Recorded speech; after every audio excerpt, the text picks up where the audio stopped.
yeah, the way that this program has been created is phenomenal. But parents don't often get a chance to experience that, because after all, it's the kids who are in the lessons every week. And so I thought it would be a really enjoyable and interesting way for parents to hear from the horse's mouth, so to speak, the background to this program.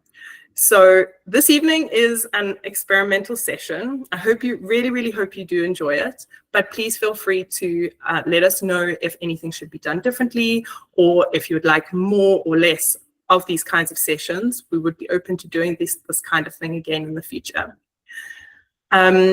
This evening's topic is the educational theory that underlies the RocketHour program. And as you've noticed, as you've joined, you are going to stay muted just to keep the noise levels down. But if you have any questions, we would love for you to share to ask those to us during the session. Comments have been turned off to make sure that it's less distracting for everybody else. So if you would like to ask a question, please do the following. At the bottom of your screen, you should see a little button called Activities, which has a triangle, a square, and a circle. If you click that, it gives you a few options. One of those options is a Q&A button. If you click that, you'll have the opportunity to ask a question, which will come to us, the hosts of the session, and it shouldn't distract everybody else who is watching. So we'll get started in a minute or two. I will introduce our panelists, and we'll have a few questions for them to answer to start us off. And then towards the end of the session, we'll start introducing some of the parent questions that come through from you, and see how it goes. It's going to go fairly organically, we hope, but I really do hope you enjoy it. So let me introduce our machines behind the machines. So we've got John, who is our co-founder and head of learning at RocketHour. Here he is, give us a wave. And we've also been able to catch Adam, who is our senior lesson developer and product team lead at RocketHour. And here he is also pinned on your screen. So I'm going to be asking them to give us a little bit of background to some questions that I'm going to ask them. And hopefully you'll have some questions of your own to give you a better understanding of the program. Oh, something I forgot to say is this session is going to be recorded. And so please do join and leave as you wish. No need to let us know. We will send this recording to all RocketHour parents, hopefully tomorrow or the next day. And so if you need to go, that's absolutely fine too. All right, should we get to it? John and Adam, welcome. Welcome to our parent info session. Are you able to unmute yourselves and say hi? Indeed. Hello, everybody. Hello, Sarah. Good to see you. Good to see you. Good to see you. Hello, everyone. It is good to be here and good to see so many faces. Yes, it's fantastic to have so many people joining us this evening. So I think that from my perspective as the head of the support team, I am often chatting to parents and seeing student feedback and chatting to tutors. And one of the biggest themes across our program, and something we hold very close to our heart, is the element of fun in our lessons. So obviously we're a coding school and education is a priority. So can I ask John and Adam, whichever one of you prefer to answer, how do we balance, or what is the role of fun in learning in our program? Is there a balance between the two, or are they linked together? How does that work?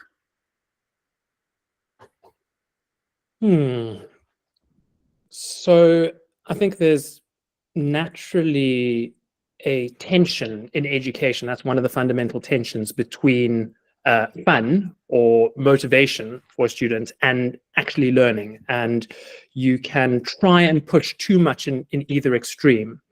And that's always a balance when developing an educational product or working in, if you're a teacher in a school or you're developing an educational product, you've got to be keenly aware of how you work with those two variables, and finding the balance is key. If you try and push too hard in one direction, you miss the sweet spot, and you miss the real learning, the real joy in undertaking learning that should happen. And it's a bit of a challenge, because particularly trying at all costs to make everything fun and exciting and easy and engaging and over gamified can lead an educational product to missing its core goal of actually educating and moving students forward. It can create the illusion of learning for parents and students when there isn't actually learning taking place. And of course, market incentives will push you in that direction. So many products have been have maybe fallen not quite on the right side of that balance. There's some criticism with products like Duolingo that actually, can you learn a language by doing this very engaging app? Does it actually get you there? So I haven't actually answered the question, but I've certainly said that I think there's an important balance. I don't know, Adam, just to maybe say a few words about Adam before he jumps in. Adam has done extensive academic research, particularly focusing on the aspect of motivation and its role in learning. So I think at this stage, having highlighted its importance, maybe I'll pass it over to Adam for some of the thoughts on motivation, the balance between motivation and learning, and what is the sweet spot, and how do we try and hit that at RocketHour? Cool. Absolutely. Yeah. Thank you, Adam. So I think I'll actually start off by saying, like, I agree with John that, like, actually talking about motivation and engagement is probably more the thing we want to talk about rather than fun. Fun is a little bit of a red herring, because it's kind of like candy. It's like surface level, but it's not the deep stuff. And what we really actually are seeking, if we're wanting a lesson to be kind of fun, is we want it to be deeply engaging. We want it to hold a learner's interest, and we want them to actually get into a state of flow where they just feel like this is great. They're engaging with it deeply. It's stretching them. It's the right level of challenge. It's like a Goldilocks problem. So you're looking for something that's not too challenging, but also not too boring. So if you can get the balance of the right content presented in the right way, where the puzzle to be solved or the challenge to work through or whatever it is that's kind of stimulating the student, if it's at the right level, it will be not fun. I mean, it might come across as fun, but it will actually be this engaging, motivating experience. So we're going to move away from fun, and we're going to talk about, like, motivation rather. And as John said, there is this tension and this balance between motivation and kind of content and difficulty, because often what's best for motivation is, not necessarily so good for learning, and vice versa. Sometimes what's good for learning is good for motivation, and they pair together beautifully. An example of something like that is the role that repetition plays in learning. Sometimes repetition is not that fun, because you've seen it before, you think you've seen it before, you think you've mastered it, and now you ask questions like, why are we doing this again? Like, didn't we do this like 2 weeks ago? But repetition is essential for learning. The brain naturally forgets things over time. So we need to carefully think about the role that repetition plays in our program. So as we work on designing lessons, and we have the same skill being practiced 2 weeks after we first introduced it, we need to make sure that we are doing that so that students don't forget what they've practiced, but at the same time to try and present it in a way that doesn't come across as, oh, we're just doing the exact same thing again, I've done this before, it's boring, because then a student could switch off and then not actually engage in the experience that we've tried to design for them. So it's all about mindfully keeping aware of all these different tensions between, say, learning and motivation. Maybe I'll just jump in there, Adam, and say that is one of the big challenges is repetition, and one of the ways that we've tried to integrate that into our program, because obviously our students need to repeat fundamental skills a number of times to solidify it. We can't have just brand new mind-blowing stuff every single lesson. We've got to solidify the concepts through repetition. but it's a little bit like, broccoli again, really. So one of the ways of disguising it with a bit of cheese sauce is to vary the presentation of a core concept. So you can do that with code where you introduce a coding structure, let's say an if-else statement, but the context in which you introduce it in one lesson is totally different from the context in which you introduce it in a second lesson. So while you're using the same logical structure, you are varying the way in which it is used and presented. And you've got to be quite mindful when you design the lessons that we're not just recycling the same problem from lesson 1 to lesson 2 to lesson 3 to try and keep an item like repetition fresh while still getting the good educational greens or broccoli or cauliflower in there to make sure that what we're delivering is actually resulting in learning and not just motivation or not just fun.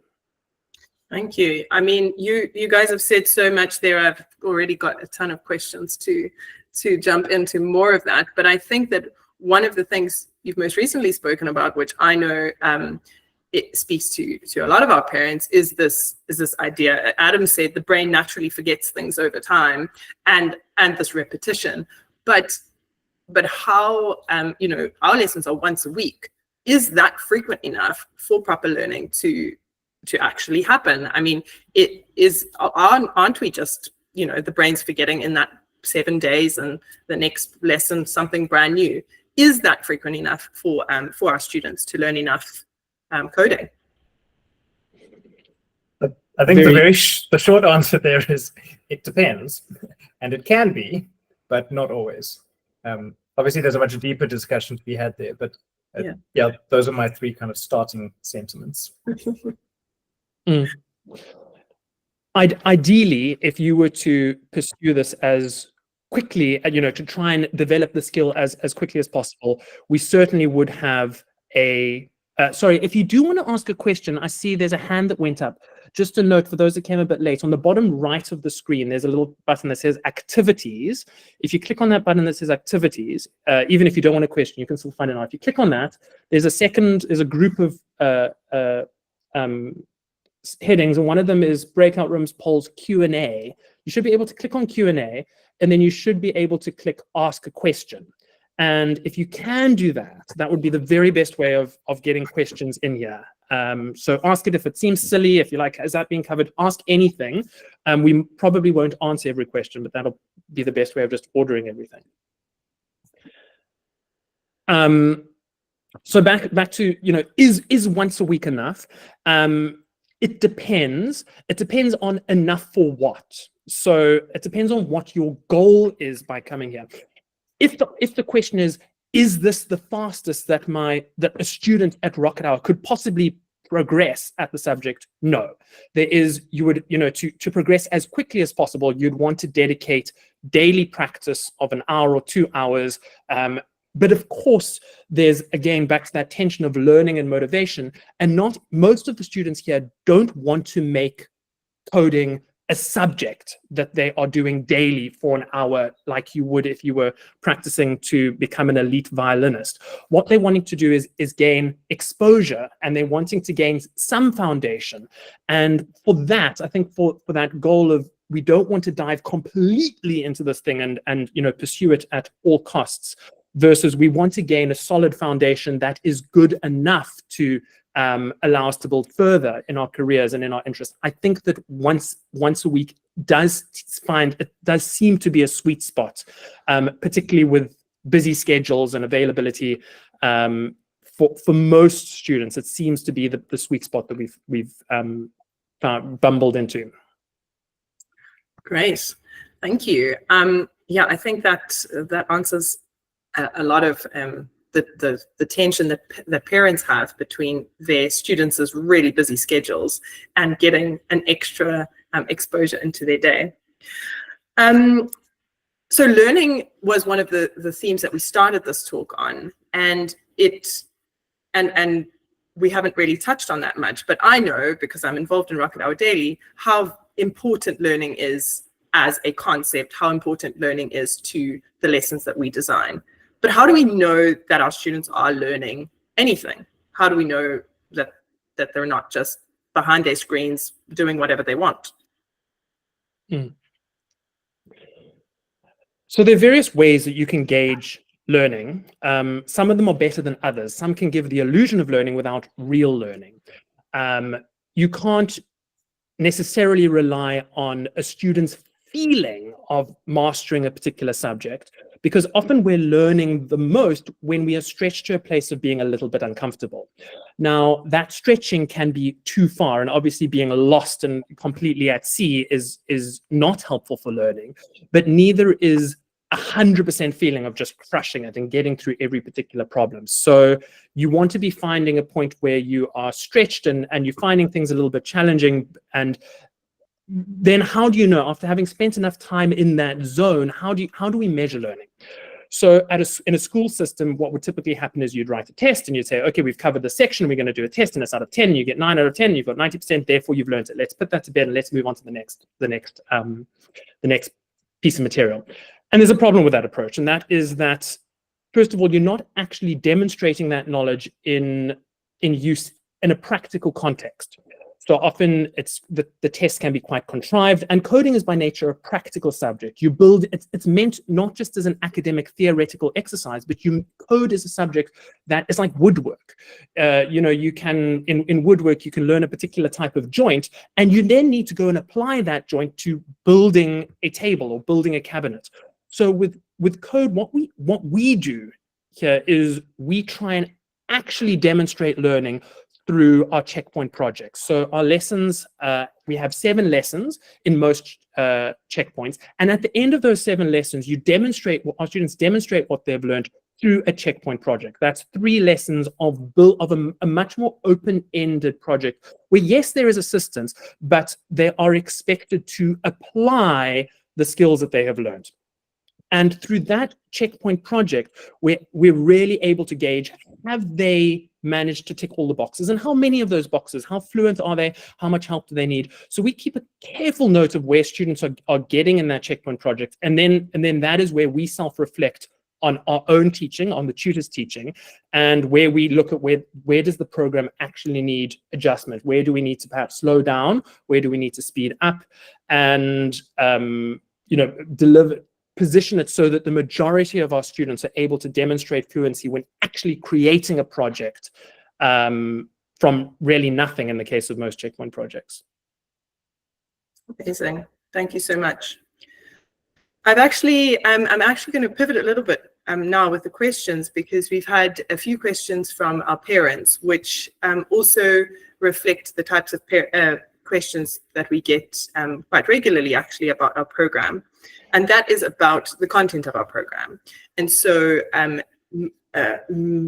most of our tracks, so our pre-beginner, beginner, and intermediate tracks, are exclusively built on the platform of Scratch, and our advanced track moves into alternative text-based coding.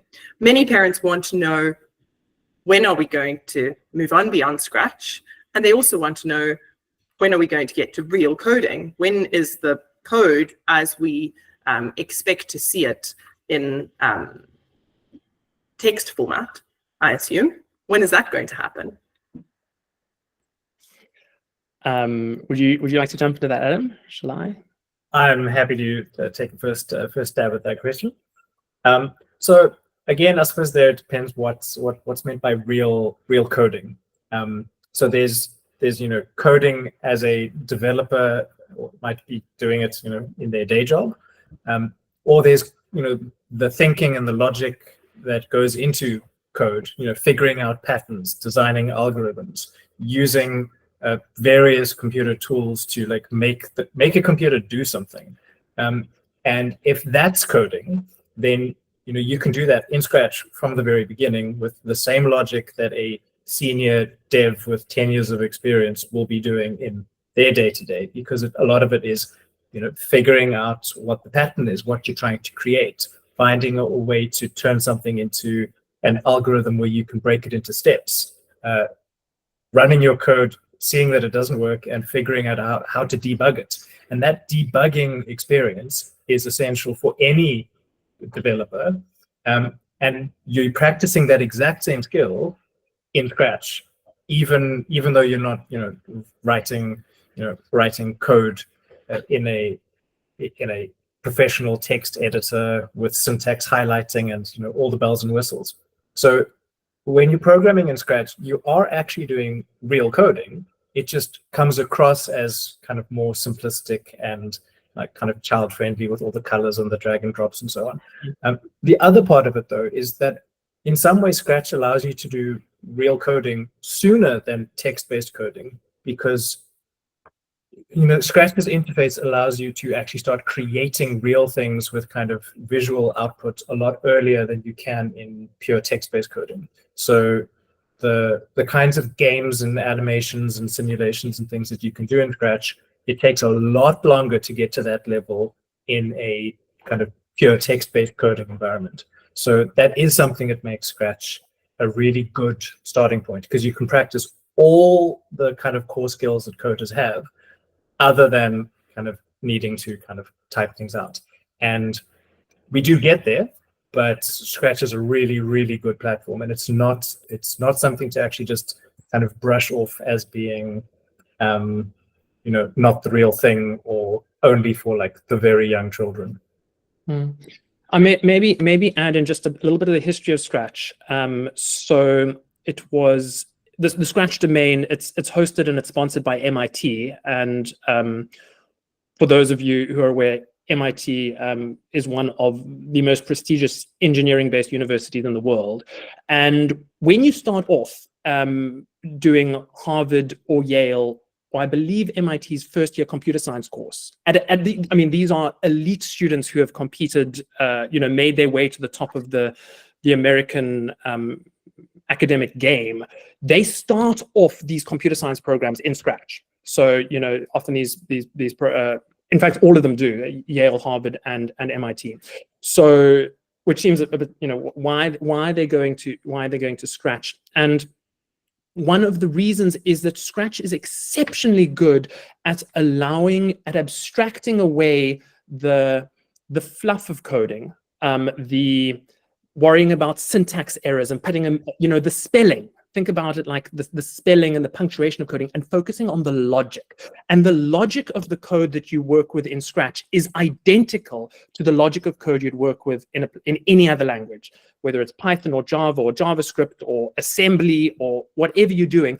And even if you program using some sort of AI tool, understanding the logic of what you want to code is fundamental, because code is functionally an expression of logic algorithmically. So what you're doing in Scratch is you are working through the thinking part of how do you get something to work without having to worry about the spelling and the punctuation. And for those of you that know what it's like with a kid, imagine if you had a young Wordsworth who's sitting there, penning his finest essay, dreaming about the most magnificent poem, and you have to say, no, we're not going to accept this poem because you spelt the word cloud wrong. And this poor poet in the making would be tearing his hair out, going, I don't care about the spelling. I want to write poetry. I want to, and that's what Scratch allows you to do, is to create a program using the same logic without worrying about the hang-ups of spelling and punctuation and remembering functions, and allows you to just express your creative thought. So it's a common misconception that Scratch is not real coding. The logic is identical. The way that it's structured is identical. We work with both languages, and if you understand the fundamentals of an if statement or a variable in Scratch, it is written the same way with the same indentation in Python. It's just then that you've actually got to worry about the spelling and the indentation and remembering your functions and which of course is a challenge in and of itself. Amazing, thank you so much. So I alluded at the start that we do that our advanced track does move on to text-based coding. Can you tell us a little bit more, and it'll probably be quite a brief answer, what are our text-based platforms that we do offer later on in our program? I'll jump into that quite simply. We offer currently, and we are always trying to look at modifying the program, but currently we offer two text-based programs, which we move to from scratch. The two are a platform called LiveCode, which is a very esoteric platform. Nobody's ever heard of it. If you haven't heard of it, for those of you out there, no shame, nobody has. And then the other, which everybody's heard of, is or most people have heard of, is Python. LiveCode is actually a development environment. So it's not a language it is a language itself, but it's also an interface that our students use. And it's an excellent transition between Scratch and a pure text-based program like Python. So it's like a bicycle with the trainer wheels, in that we can still create objects by dragging and dropping things, and then we can program them with a text-based language and learn all the hang-ups that come with a text-based language. So it's like a proving ground for a text-based environment. And then we move into Python, which is a well-known industry standard language. It's a very good language to learn. It's incredibly powerful. But unfortunately, when you jump into Python, you do have all of the syntax. You need to be able to type nice and quickly. So there are challenges that come with Python that you don't get in Scratch. So those are the two we use, Python and LiveCode. And are those challenges the reasons why we spend students can spend up to a year in our LiveCode program? Why so long? But why so long on LiveCode? On LiveCode, if it's a sort of a training ground, wouldn't we be able to spend just a month there? Mm. So there's a certain overhead to learning a new environment or language. So if you can imagine, and programming languages are not like human languages, in that, learning French after you've learned Afrikaans is just like an entirely different thing that requires years and years and years of practice. Coding languages are more like dialects of ways of grammar and phrasing and that sort of thing. And they're used in different places. But there is a certain overhead to understanding a new environment. So if we're going to spend a little bit of time in LiveCode, it doesn't make sense to just start getting into it and then have to switch to something else. So what we find is working in LiveCode for just a month is not really it's gonna do more harm than good. But spending a large amount of time there gives our students a time to master it, to feel comfortable with it, to feel that they are able to create stuff in it, to start enjoying it. Because just doing a thing and then moving on without feeling that you have this power to create, which is what we're really looking for. We want to inspire our students to feel that they can create stuff and make stuff. And spending a little bit of time in an extended period of time in LiveCode gets them to that point where they're feeling confident and comfortable. And then that's when we want to say, okay, you've mastered this to an extent. Let's move you, instead of spending the rest of your life there, let's move into a more industry standard language like Python. Amazing. But other thing I'll just add to that is it's actually similar to the role of repetition being really important for learning, but this is over a large timescales. And one of the things that's important is not just repeating the same skill that you might need. Like, let's say you're practicing forehand in tennis. You need to practice the same thing again and again and again. It's not just that level of repetition. Coming across the same concept or the same coding structure, like the idea of conditional if-else statements or the idea of a for loop. Coming across that same idea, that same concept across multiple contexts where it looks very different allows you to really internalize what that concept is in a much deeper way than if you've only seen it done in one way only. Like, for example, if we went straight into Python and you learn how to code if statements, and that's the only place you've ever seen how to do the logic of if this, then do this, otherwise do this. If you've only ever seen it done in that way, you get like a surface understanding of that kind of coding structure or that logic, whatever that concept is. But if you've seen that same idea in Scratch, LiveCode, Python, maybe a few others, by the time you've seen it across multiple contexts, your brain actually does this in the background. You don't even need to consciously grapple with it. But what your brain is doing is it's seeing what's in common across Scratch, LiveCode, Python, and what is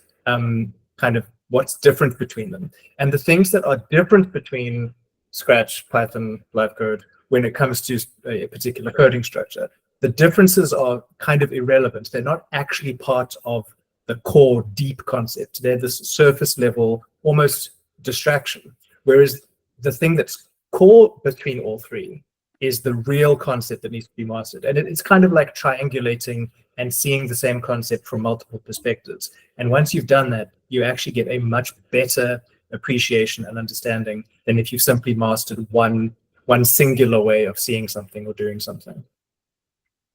That makes a lot of sense. I hadn't actually thought about it like that. Thank you. So there are one or two more questions from parents, which I think link to how our challenges and checkpoint projects are structured. One of those is around whether our learners write exams, but also how many students are present in our classes and how our tutors actually are able to monitor those specific students in their classes. So sorry, but I think I've probably made this into 3 separate questions. But maybe really quickly we can just summarize how our checkpoint projects fulfill the role of checking whether someone's met a standard in the same way that exams would, but also we can lead on to the structure of our classes as well, and how our tutors would check learning throughout the checkpoint as a whole. So maybe to compare, exams versus checkpoint projects. So yeah, I spoke a little bit about checkpoint projects being our chosen method of summative and formative assessment. It fulfills both of those roles. And to tease those concepts apart, a summative assessment is what is given to adjudicate how well a student has done. A formative assessment is an assessment that has a role in informing the knowledge of that, so actually helping to build the knowledge or conceptual hierarchy of that student. So our checkpoint projects serve both of those roles, and exams to an extent are not as helpful for both of those roles. One, because exams are a theoretical test of what you know. They're not a practical test. So we could, if we were to institute a whole bunch of questions and can you do this algorithm, that algorithm, tick, tick, tick, tick, our students haven't built a thing. They haven't created a thing. So we really want to put them through the gauntlet of, now you've learned all of these skills in lessons 1 through 7. What can you build? And it doesn't matter if the thing that you've built is not like, it isn't shiny and it doesn't do like, it isn't the next hottest app. What we want to see is, what can you actually as a student build authentically yourself? And one of the great tragedies I see with some parents out there in the world is they care more about the illusion of progress in their students than actual progress. So sometimes a young child, let's take a toddler, will come home and they've drawn something that, it doesn't look like a sheep, but they've drawn it themselves. And a parent might say, but that's not the sheep. This is how you draw a sheep, and you sort of impose on them. You try and sort of force them to show a demonstrated learning that they don't actually yet have. And what you want to do is you want to see where a student is at, where your child is at authentically, without having forced them to get there artificially, without having propped them up in 101 directions. So with our checkpoint projects, what we really care is, it doesn't matter if it's simple, it doesn't matter if it's basic, it doesn't matter if it's broken in certain instances. It has to be our students' work. So for our checkpoint projects, we're not starting them off with like complete code and asking them to color in the moustache on a clown if they're in the beginner track. We ask them to create something from the ground up. Yes, they have help along the way, but in almost every one of our checkpoint projects, our students are creating something from absolutely nothing. So it's a real demonstration of authentic learning in the context the code is supposed to be demonstrated. I think I haven't maybe answered the question directly, but to maybe spend a moment on comparing that to an exam with marks, because that's also a thing. What if we want to get marks? And I think one of the things to realize is the students in our RocketHour program some of them are coming to this from different angles. So some of our parents are really jam-packed schedules, hockey and cricket and karate, Monday to Friday. Students interested in code, but they don't want to spend hours and hours and hours on this every week. They want to do a thing, and then they want to sort of be able to move on. So we've got to and they're doing this on the side. It's not a core academic focus. Other students, particularly in the later tracks, once they get into advanced, are actually quite keen on this, and they want to do a little bit more. So in a checkpoint project, we're trying to provide a flexible format that students who are very keen and want to put in a lot of extra time can do that. And students who, have their lesson time and nothing extra can also do that. And both are okay. We don't want to force everyone to go home and do 2 hours of work. So it's been a conscious decision to, while we internally are looking at specific criteria, we don't want to say that this is the gold standard that you have to meet, otherwise you have failed, because there's a different criteria for success amongst different parents and different students. I think that's why we avoid objective marks. Brilliant. Just before we move on, I just wanted to remind parents, if you missed or forgot how to ask questions, you are welcome to ask questions as we go. We've got about 5 or 10 minutes left. And if you navigate to the bottom of your screen, you should see a little triangle, square, and circle activities button. If you open that up, there's a few options. One of those is Q&A. You're welcome to type a question there, and we will try to get to them, or we may not, but you're welcome to ask your questions that way. Can I stop for a moment? I'd love to just, even if it's short, but just hear Adam, if you do have a question. And I also want to say, guys, if you do ask questions that we don't get to on the Q&A, we are hoping on having more of these evenings, and any question you have, on point or not on point or related, or we'd really value that. So please do pop a question in. Cool. So I do actually have some thoughts on kind of learning and assessment. So like, how do you know someone has learned something? And learning is a very slippery thing, and I think it's quite misunderstood as well. So learning is often confused with performance. And whether that's performance of, I can do the thing you just taught me 2 minutes ago in this lesson, tick, you've learned it. By virtue of the fact that brains forget things over time, it doesn't necessarily mean it has actually been internalized and has really been learned. So learning, depending on your definition, if learning is something that's meant to be retained over the long term, then short-term kind of checks, or can you do what I just taught you, aren't actually sufficient to demonstrate learning. So that's the first point. The second point is that one of the goals of learning is, can you actually apply this in some other context, or can you only ever apply it in a very narrow context that is similar to the situation in which you first learned it? So often, teachers might lament that what they taught their students in the math classroom, suddenly they've forgotten all about it when they get to physics or chemistry. And that's the problem of transfer. And students will often compartmentalize their knowledge, and they don't easily kind of transfer it outside of the initial context in which they learned it. But that is the ultimate goal of learning. We would like our students to be able to go out and make things with code, when it's not just in the sort of the box of a checkpoint project or a challenge for a lesson. So from that respect, making a checkpoint project is definitely better than just setting an exam where you're not applying something and demonstrating that you can use what you've learned in a new context, because that really is the goal of what we are working towards. So the ability to transfer and apply is something that we really want to test, and that's what John was talking about with students making something.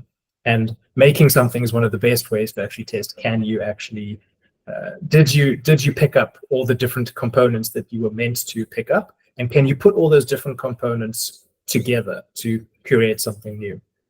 And I suppose the last point to make about the last big one to make about learning and performance is that learning isn't a linear thing. It's not like you get incrementally better every single day.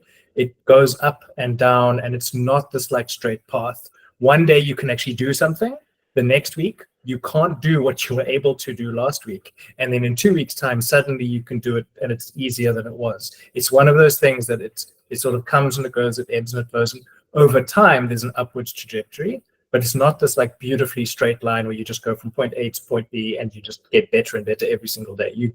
It's this whole journey like this. So trying to measure learning is really hard. It's not It's not one of those things that you can just say, oh, they've learned something. It's tricky. It's something that you really need to look at over the long term. So in the same way that checkpoint project is kind of an assessment of how well the student has learned things from throughout the checkpoint, it's also a really good measure of how they've learned things from every single checkpoint that has preceded it, because that means that they really are learning if they can do what they first learned kind of 2 checkpoints prior. Okay, absolutely. I think that it's important to say here at this point that our tutors during the checkpoint and during the checkpoint project, so during the lessons and the project lessons, our tutors are very carefully watching and working with the students to monitor whether they're learning and to sort of teach them as they're going, if there are those concepts that they've perhaps forgotten. And that question of how many students are actually in our classes is very pertinent there, because our lessons are digital, and our tutors are watching our students' screens. And so which is why our lessons have a very strict upper limit of 7 students, and that is literally the maximum number of screens that can fit on our tutors' side, so they can see those screens at all times. And which is why sometimes our classes, you know, from a logistical point of view, our classes do fill up, and we have to say, no, that one's full. Or last week there was a class at that time, and now it's full of students. And so our number of 7 students in a class is an upper limit, and we never ever go over that limit. Oftentimes our classes are smaller than that, but they're never ever bigger. Which is the pure reason for that, and there may be others, but the pure reason for that is so that our tutors can have a very real connection with their students and keep an eye on their learning and give them help where they need it.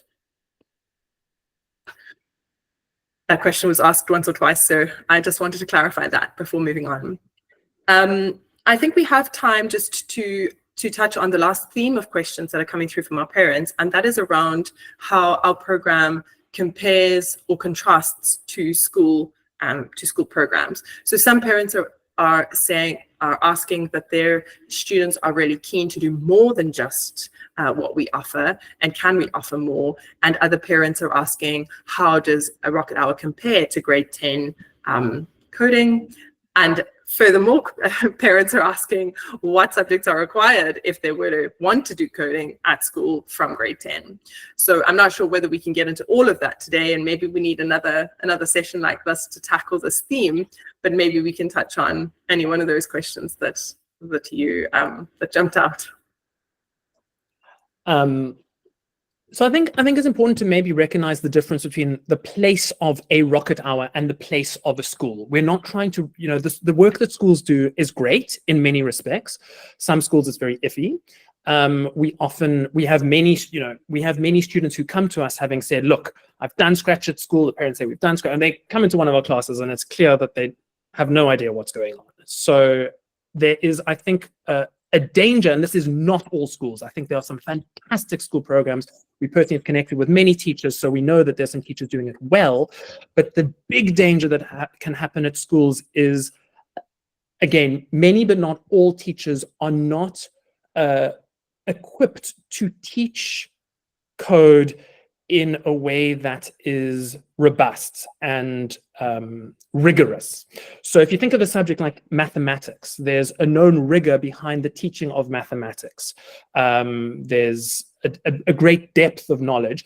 The same exists for code, but it's not well spread throughout the teaching community, particularly at a primary school level. And that's often because in the field of code, it's one of the few subjects where if you have the knowledge to teach it well, you often can get a job that's pays much more than a primary school educator's salary. So there's a disjoint between those with the skill to teach and those with the ability to teach, which means that in some cases, not all, the teachers left teaching the subject are not necessarily starting off from the best position. So what that can result in is a style of teaching where students are familiar with Scratch or familiar with coding concepts, but can't actually demonstrably build a thing.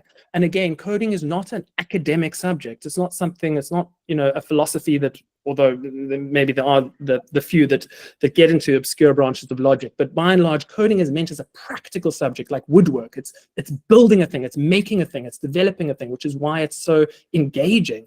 And when we have students coming to us who've like, yeah, I've done Scratch, I've seen this, I've seen that, I've seen that. Okay, show me, build a thing. And they don't know where to start. They don't know how to begin. So I think it's important to recognize that our program is practical. It's aimed at actually showing that.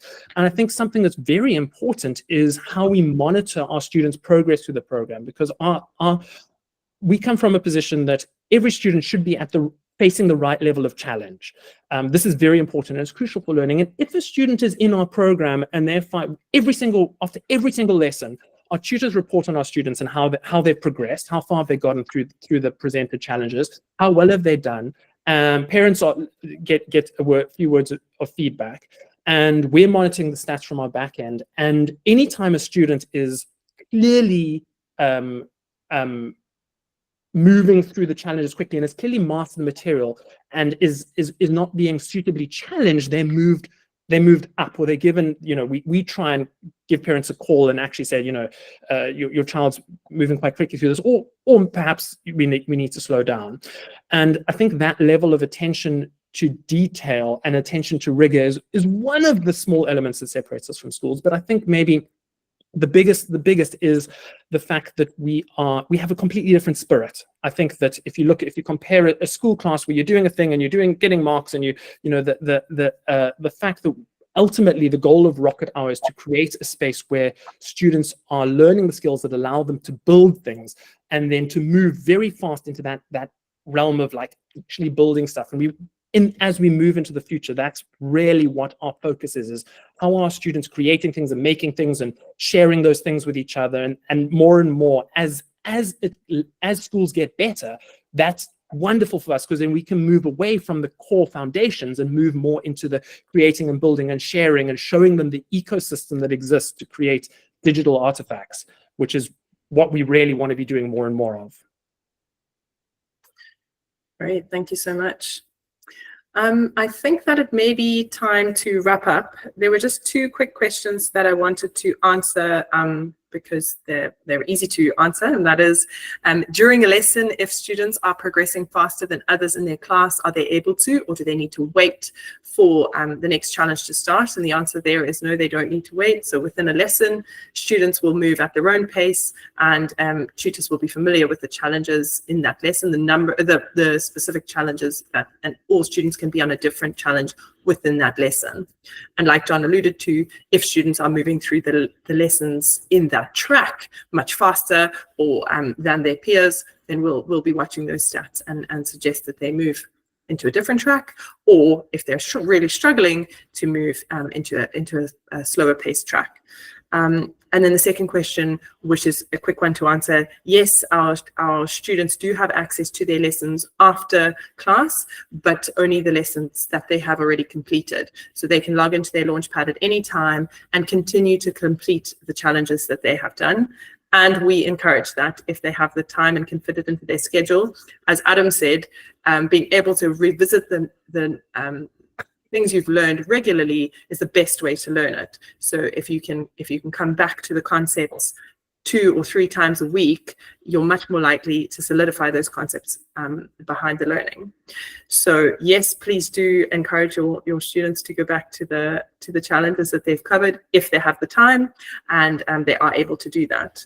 And then the last one that parents have been asking is about the importance of typing speed in particularly in the text-based platforms. How important is that? And if it's very important, how can these students improve their typing? I've got a couple of thoughts there. So typing speed, like the ability to type, is actually really important. Like to be able to touch type is such an amazing skill, and it's worth developing that skill. But it's not essential for like coding in a RocketHour lesson. Independent of RocketHour, I think it's really great to learn how to type and to be able to type accurately and well. And there are lots of great web apps and programs and gamified ones where students can actually practice improving their typing speed. But there does also become a point where your typing speed is not it's not the limiting factor. Your ability to think is the limiting factor. So if you are typing faster than you can think, there's no point improving your typing speed beyond that. So, you know, do you need great typing speed in order to record accurate minutes during a meeting, because, you know, everyone's talking and you want to be able to capture everything that is being said? Then yes, you need more speed, because you're not really necessarily thinking, you are recording what's happening. Whereas if you are puzzling things out and solving something, speed's not really the issue there. Spelling is important, more so in some ways than actual typing speed, because, you know, like if you misspell a word consistently, that's probably okay. But if you're misspelling words like inconsistently, that does kind of just slow you down and get in the way. Similar to what John was talking about with, you know, getting hung up with, you know, does it need a colon? Do you need to indent it? All those things are, you know, small things that are important for, you know, text-based coding. But actual typing speed, I wouldn't say is like the number one, but it's up there as a kind of independently useful skill for students to develop. I would maybe disagree with you slightly, Adam, in that I think certainly when you're pushing the boundaries of speed, you know, and you're getting to a certain number of words per minute, but I think there's a baseline familiarity with the layout on a keyboard that even in Scratch, to be honest, if you're creating a little game and one character's talking to another, you know, I've had students in my class that literally you see them, you know, and they're hunting for the next letter, and that certainly will slow you down even in Scratch. Approaching Python when you're hunting for keys on a keyboard is frustrating. You don't get into a state of flow. You can't articulate your thoughts. You know, if your speed, if you cannot type at the speed at which you can think about a logical structure in code, then I think there is a barrier. So I would definitely say there's a minimum speed that is important to broach when you are wanting to dive into text-based coding and even Scratch. And I guess we don't disagree with each other at all. I'm 100% with you there. And I think that it's probably quite pertinent to more so to the children in 2024 who have actually learned a lot of their digital, you know, a lot of children learn digital devices through touch devices, iPads and phone screens. When they get onto a computer, many of our students in our program using a keyboard and a mouse, it really is their first time, even though they are very familiar with digital devices. They've actually almost never used a keyboard and a mouse. So it can be a limiting factor, especially in our pre-beginner and beginner programs. And so we do keep an eye out for that. And if tutors notice that the typing speed is a barrier, they will suggest that we suggest to parents a typing practice in between lessons. So if you hear from us on that, there are, like Adam said, there are lots of fantastic websites which we, I mean, we can suggest some, but really there are easy enough to find as well. Great. I think that it's going to be time to wind up the session, and I just wanted to start by thanking our parents so much for the thoughtful questions that they've sent through. Please do feel free to continue to send questions through to our support email address, and as well as our WhatsApp. Our WhatsApp is monitored by our support team. I haven't even had a chance to properly introduce our support team. We are a team of 6 people, so you will often see on WhatsApp our messages signed off by different names. We're all monitoring the same number, so please don't be put off if you get a message replying to your message by somebody else. We're all on the same team. And so we have Nicole, we have Megan, Jess, myself, Sarah, and we have Dita and Kelly, who are all in our team. And so you'll be in touch with a number of us, and many of you will know as well. Please feel free to WhatsApp us at any time with any questions.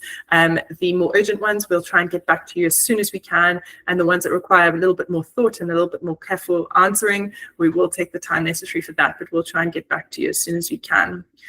I would also love to thank Adam and John for taking the time to be here and to lay themselves bare and give us all their knowledge, because it really is a fascinating topic, certainly for me, and I hope it has been interesting for all of you as well. And then thank you to those of our team who have joined us this evening. It's lovely to see familiar faces. I just wanted to say Rowan has popped a feedback form. I haven't looked at it, but maybe Rowan, is it anonymous, or do people need to fill in a name? I have put a place in for your name, so if you're comfortable to share your name, then that's great, because if there's maybe something we want to ask you about your feedback, then that's helpful, but you don't have to fill it in. I have put in brackets say that you are welcome to keep it anonymous. And maybe just some spirit on the feedback form, guys.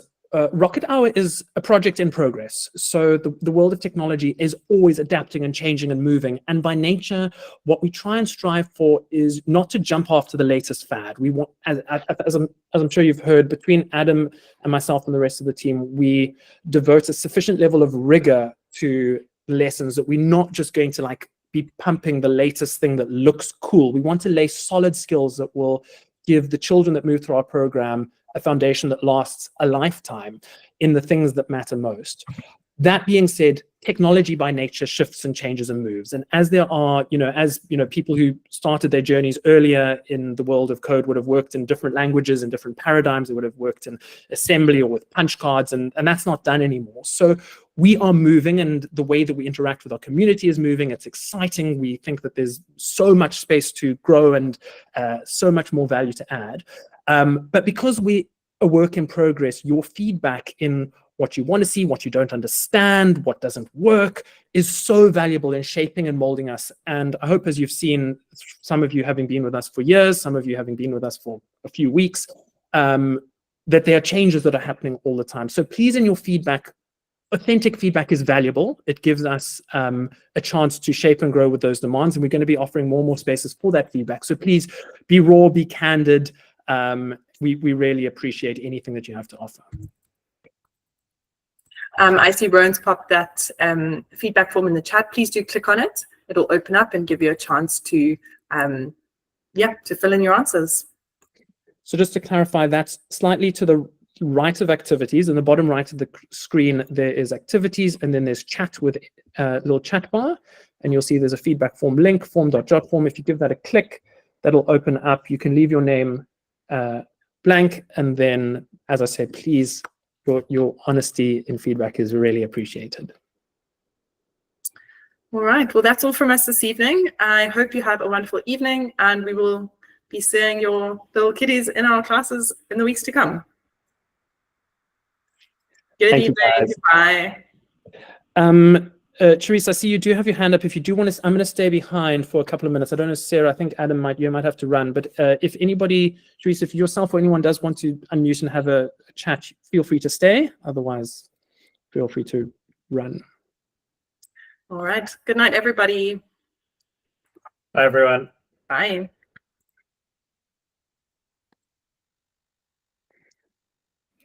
John, you might just need to make it possible for people to unmute if they do have a question. It should be. I think everyone should be able to turn on. I've put on turn on their microphone. Okay. So anybody that does have a question should be able to do that. I'm actually going to also unmute the. I think. Yeah, I've got a couple of minutes. So I guess. Hi, John. It's Sherry. Hey. Hi, everyone. Thank you so much. It's been such an informative evening. You've really ticked every single box and more. I was actually not putting up my hand. Okay. I was trying to do a little emoji and I figured it out after the fact. But nonetheless, great to be able to speak to you. It was great. I'm filling out the form now. Amazing. Thank you. Wonderful. Thank you so much. Have a lovely evening. Cheers. Cheers. Cheers. If anybody else that's still here does want to say a thing, you can unmute. So please do so if you want to.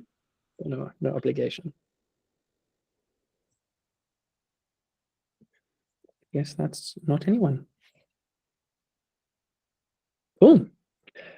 Cheers, guys. I'm going to bow out. Thank you so much, Adam and Megan and Nicole and Rowan. It was so lovely having you guys here. Cheers. Cheers, everyone.